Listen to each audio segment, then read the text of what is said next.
Bismillahirrahmanirrahim. Assalamualaikum warahmatullahi wabarakatuh. Alhamdulillahi wa kafa wa salatu wassalamu ala nabiyil mustafa wa ala alihi wa ashabihi wa man ittaba'a al-huda.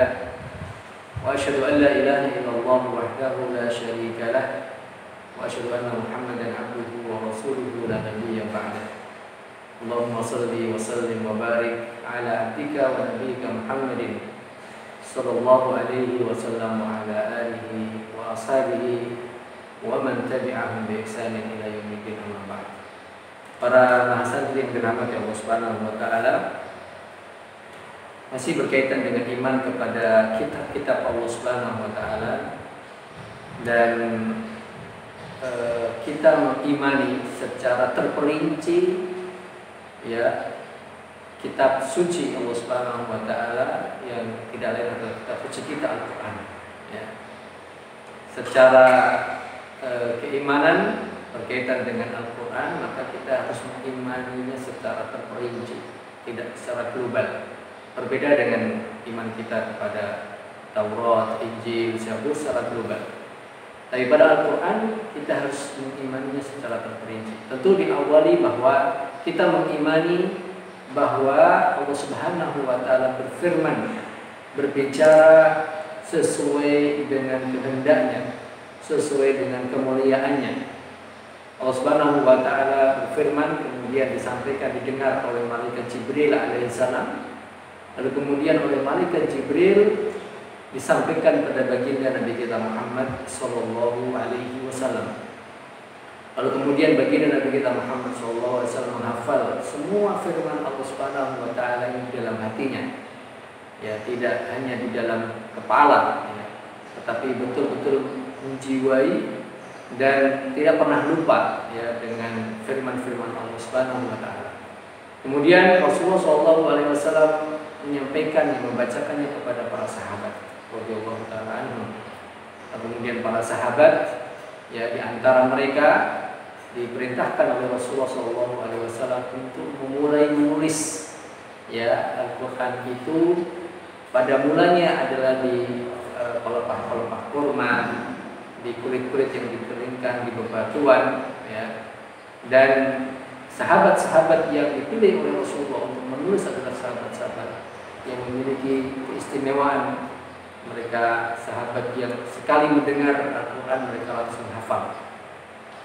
Para mahasiswa sekalian, para mahasiswa yang dimuliakan Allah Subhanahu wa taala, dan berkaitan dengan ayat Al-Qur'an, kenapa ayat ini di surat ini berbunyi begini, maka itu semua yang menetapkan dan yang menyuruh untuk ditulis ayat itu terletak di surat ini, itu yang memerintahkan adalah baginda Nabi kita Muhammad sallallahu alaihi wasallam. Dan kalau kita melihat ya di surat Asy-Syu'ara itu Allah Subhanahu wa taala berfirman, wa innahu latanzilu rabbil alamin nazala bihi ruhul amin ala qalbika litakuna minal mundirin bilisanin arabiyyin mubin ya. Di dalam ayat ini Allah Subhanahu wa taala mengabarkan kepada kita bahwa Al-Qur'an itu diturunkan dari Allah Subhanahu wa taala, dari Rabbil alamin. Nazala bihi ar-ruh al-amin, diturunkan oleh malaikat Jibril yang memiliki sifat amanah ya. Dan tidak boleh kita menuduh yang tidak pada malaikat Jibril maksud saya ya. Nazala bihi ruhul amin ya ala qalbika litakuna minal mundirin, yang kemudian dibacakan kepada engkau wahai Muhammad dan kau hafal di dalam hatimu. Kalau orang sudah menghafal dalam hati itu tidak akan pernah lupa.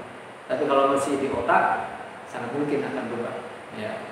Bilisanin arabiyyin mubin, dengan lisan ya, bahasa Arab atau lisannya orang Arab dan yang nyata, yang jelas ya. Oleh karenanya ini adalah ketetapan dan ketentuan Allah Subhanahu wa taala bahwa Al-Qur'an berbahasa Arab.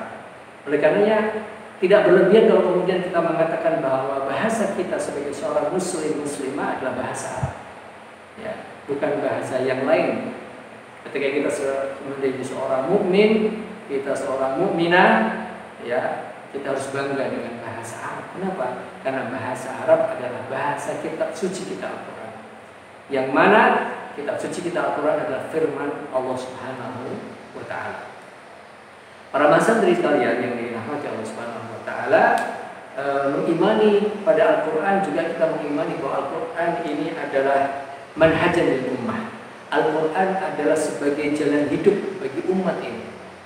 Al-Quran juga mukhrijan linnasi minadh dhulumati ilan nur. Al-Quran ini telah yang akan mengeluarkan umat ini dari kegelapan kepada cahaya. Ya, wa hadiyan lahum ila rasyad, dan kemudian Al-Quran ini sebagai petunjuk untuk kita semua. Jadi kita harus mengimani bagian iman kita pada Al-Quran bahwa ketika Allah Subhanahu wa Ta'ala menurunkan firman-Nya ini dan menjadi Al-Quran, dan kalau dilihat dari definisi kenapa disebut Quran dari kata qara'a yaqra'u, ya, qira'atan Qur'anan, maka Al-Quran kenapa disebut dengan Al-Quran dari asal kata untuk kita baca, bukan untuk dibiarkan, bukan untuk kemudian menjadi pajangan di rak buku kita atau ditaruh di atas lemari kita dan kita bangga kita sudah punya Quran, bukan itu. Tapi bagian dari iman kita pada Al-Quran, ya, bahwa Al-Quran itu akan menjadi pedoman hidup kita. Bagaimana Quran bisa menjadi pedoman hidup kita, bisa menjadi petunjuk minimal di antara caranya adalah kita dengan membaca. Ya, kita baca Al-Quran itu. Ya, kalau kita orang Indonesia, ya, dan kita tidak bisa mengerti bahasa Arab, kita baca Al-Quran dan terjemahannya, sehingga apa itu akan menjadi petunjuk bagi kita. Ya, dan ini, ya, tidak boleh ragu ada pada diri kita. Ya. Alif Lam Mim dzalikal kitabu la raiba fihi. Ya. Alif Lam Mim bahwa dia, yaitu Al-Quran ini adalah Al-Quran atau Alkitab yang tidak ada keraguan di dalam. Apa yang Allah kabarkan di dalam Al-Quran itu adalah realita, itu adalah kenyataan, ya, dan itu adalah fakta, bukan hanya dongeng biasa. Ya. Karena itu adalah firman Allah Subhanahu wa Ta'ala yang kemudian kita harus yakin. Para mahasiswa sekalian yang dimuliakan Allah Subhanahu wa Ta'ala, maka bagian dari iman kita pada Al-Quran juga bahwa Al-Quran memiliki 3 kandungan utama. Satu, bahwa kandungan dalam Al-Quran berbicara tentang tauhid, berbicara tentang akidah. Kita mengimani Allah Subhanahu wa Ta'ala, ini paling penting dan ini menjadi bagian dari pondasi. Hampir semua ayat, bahkan semua surat kalau belum kita sebutkan yang ada di dalam Al-Quran itu berbicara tentang tauhid Allah Subhanahu wa Ta'ala, mengesahkan Allah Subhanahu wa Ta'ala. Yang kedua, isi kandungan Al-Quran adalah berhubungan dengan hukum syariat dalam agama kita. Ya, kalau tadi tentang tauhid, ayat yang jelas berbicara tentang tauhid adalah surat Al-Ikhlas, Qul huwallahu ahad, Allahu samad, dan seterusnya. Ya. Walaupun nanti dalam perjalanan, ya, kalau kita melihat, dalam ayat Al-Quran itu kita bisa melihat nilai-nilai tauhid yang Allah tetapkan di dalam Al-Quran. Hukum dalam Al-Quran banyak sekali. Ya, baik itu tentang zakat, baik itu tentang puasa, baik itu tentang hukum rajam, hukum cambuk, potong tangan, ya. Itu juga bagian dari hukum yang Allah tetapkan di dalam Al-Quran. Ada juga kisah tentang zihar. Ya, apa itu zihar? Ya, seorang suami mengatakan pada istrinya, engkau seperti punggung ibuku, itu tidak boleh diucapkan oleh seorang suami. Itu namanya zihar, dari situ ada kafarah yang harus dibayar. Dan itu Allah kabarkan di dalam Al-Quran. Kemudian yang ketiga para mahasiswa sekalian, bahwa isi kandungan Al-Quran adalah berisi tentang kisah. Dan kisah dalam Al-Quran bukan dongeng. Kisah di dalam Al-Quran adalah fakta. Baik kisah yang terjadi di masa dahulu, di masa para nabi sejak zaman Nabi Adam, Nabi Nuh, Nabi Ibrahim, Nabi Musa. Ya. Kita tidak hadir pada masa mereka, tetapi Allah ceritakan pada kita dan kita harus percaya. Ya. Termasuk juga peristiwa yang terjadi di masa Nabi kita Muhammad SAW.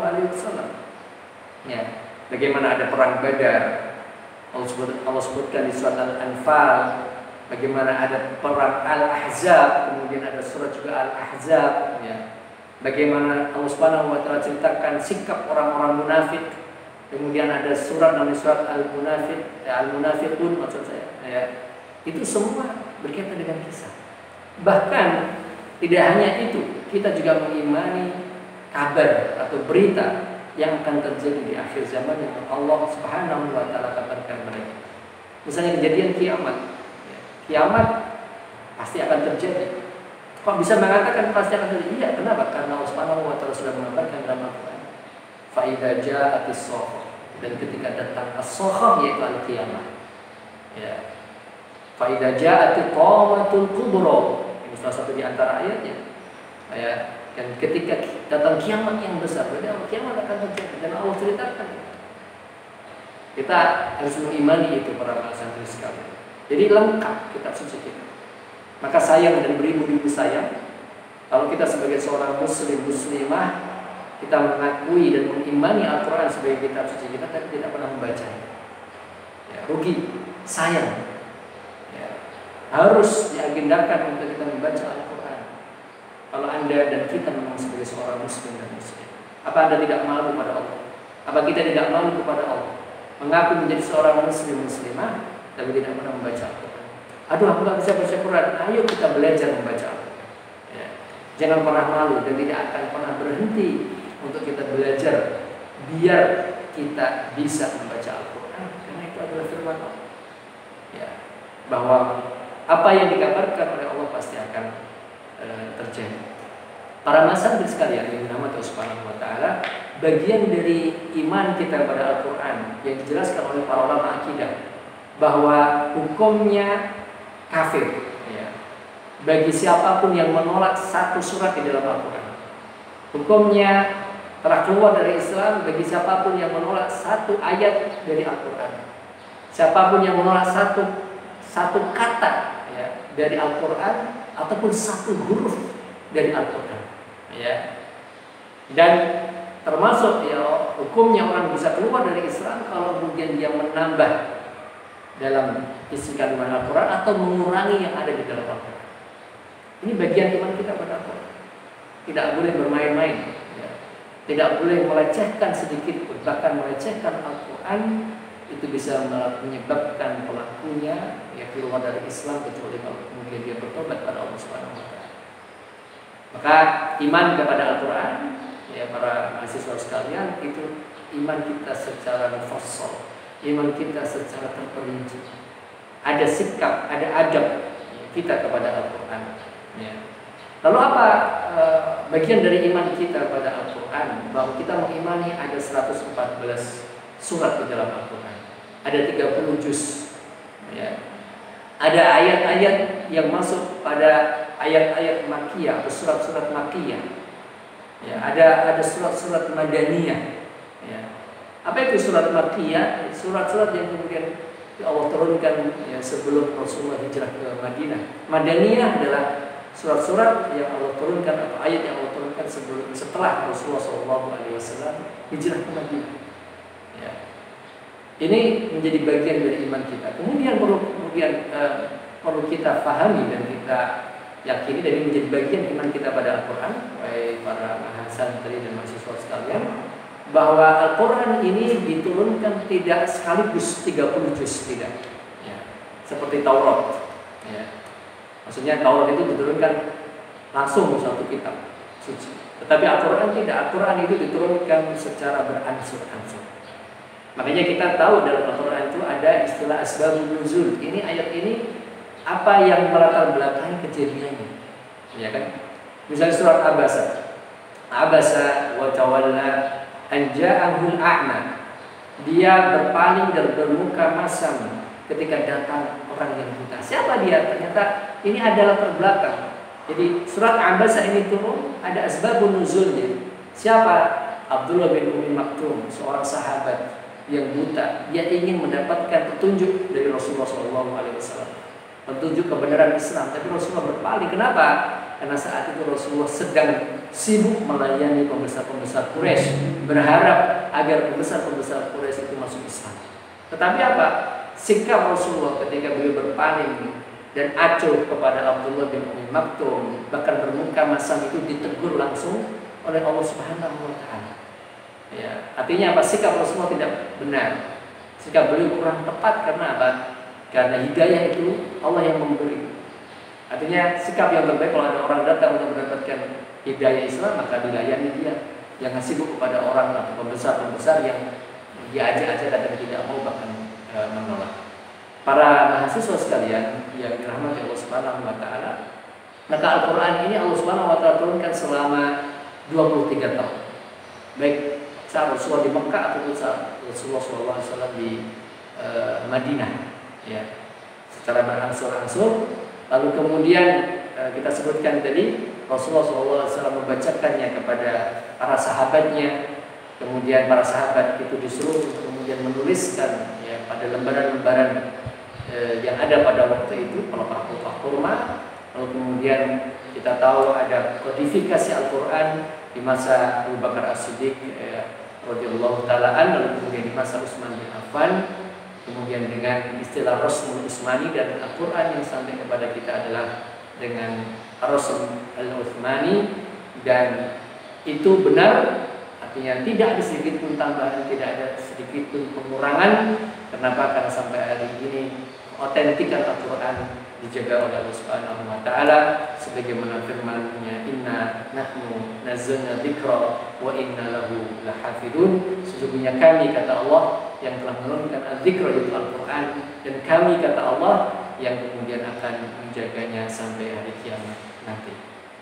Demikian para santri sekalian, menjadi bagian iman kita pada Al-Quran, dan ini wajib untuk kemudian kita imani ya secara terperinci sebagaimana kita jelaskan di awal tadi.